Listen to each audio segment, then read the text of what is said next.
काँग्रेस नेत्या वर्षा गायकवाड यांच्या खासदारकीला आव्हान देणाऱ्या याचिकेवरील निर्णय उच्च न्यायालयानं राखून ठेवला आहे। मुंबई उत्तर मध्य मतदारसंघातून गायकवाड यांनी गेल्या वर्षी लोकसभा निवडणूक लढवली होती। भाजप उमेदवार वकील उज्ज्वल निकम यांच्याविरुद्धच्या प्रमुख लढतीमध्ये गायकवाड यांनी 16,514 मतांनी विजय मिळवला होता। परंतु निकषांची पूर्तता गायकवाड यांच्याकडून केली गेली नाही असा दावा करून या मतदारसंघातून निवडणूक लढवलेले आणखी एक उमेदवार आसिफ सिद्दीकी यांनी निवडणूक आयोगाकडे याचिका दाखल केली होती।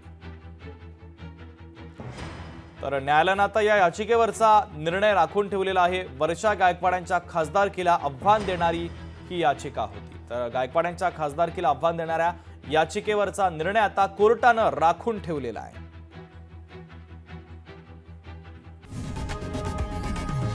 लोकशाही मराठी ऐका, पहा, जागरूक रहा।